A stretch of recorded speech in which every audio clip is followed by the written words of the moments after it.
rocha formadora. É a rocha onde acumulou a matéria orgânica.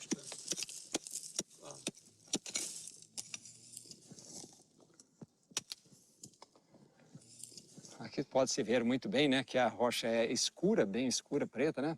Justamente por causa da matéria orgânica contínua. Foi ele que se transformou, já transformou-se em petróleo.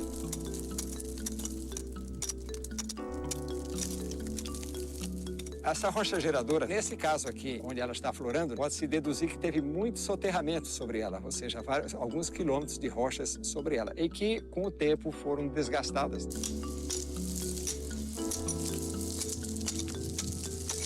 Uma segunda condição para haver petróleo é que essa rocha geradora tem que atingir a janela de geração, que nós chamamos de janela de geração. São condições de temperatura e pressão ideais que transformam a matéria orgânica em hidrocarbonetos.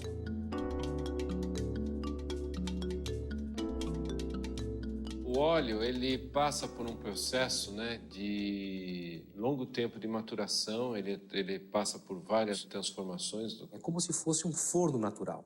Essa matéria orgânica tem que ter ficado durante alguns milhões de anos enterradas numa certa profundidade para que a Terra, pelo seu calor interno, cozinhe, digamos, essa matéria orgânica que vai se destilando na forma de petróleo. A terceira condição, você tem que ter a migração do hidrocarboneto. Você tem que ter condições de migração. Se esse hidrocarboneto não sair da rocha geradora, a rocha geradora continuará sendo soterrada e esse petróleo pode ser perdido. Ele pode ser o que nós chamamos de cozido, porque as condições de temperatura e pressão vão aumentando cada vez mais.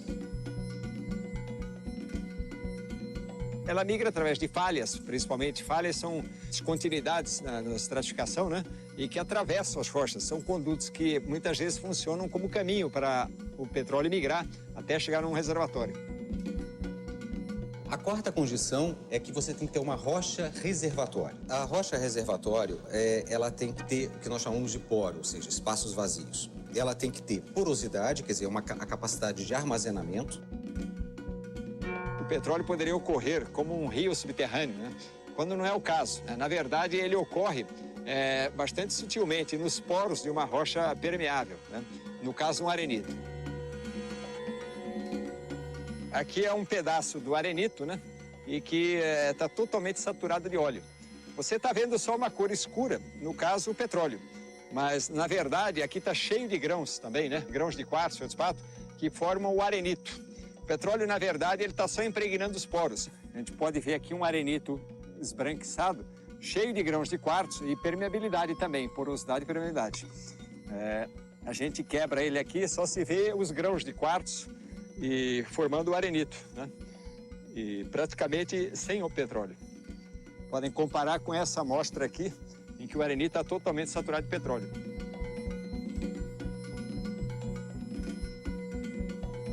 No microscópio óptico, nós podemos ver não só a composição da rocha, analisar os minerais que compõem essa rocha, como também podemos analisar a qualidade do reservatório.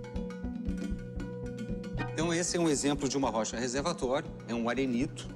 A gente vê aqui em branco são os grãos que compõem essa rocha. E em azul, esse espaço que tem entre os grãos é o que nós chamamos de poro, é o espaço vazio que essa rocha possui. E é nesse espaço vazio que o óleo vai se alojar.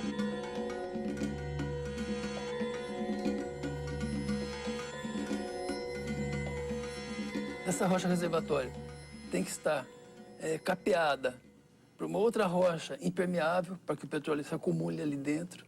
Se não houver uma rocha capeadora por cima, esse óleo vai seguir até a superfície. Então é fundamental que a gente tenha a rocha reservatório, que vai permitir que o óleo seja armazenado ali dentro, e é fundamental também que a rocha capeadora esteja logo acima para impedir que esse óleo chegue até a superfície. A característica exatamente da rocha selante é oposta. Ela não pode ser porosa e não pode ser permeável. Ela tem que impedir que o fluido continue migrando. Nós já observamos o reservatório e agora vamos observar uma rocha selante. Isso aqui é uma lâmina delgada, que é uma fina fatia de rocha colada numa placa de vidro que a gente pode observar no microscópio óptico.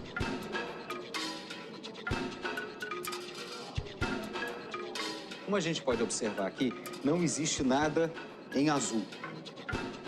Ou seja, não existe porosidade. E se não existe porosidade, obviamente não existe também permeabilidade. Então, essa é o que nós chamamos de uma rocha selante, uma rocha que impede que os fluidos passem através dela.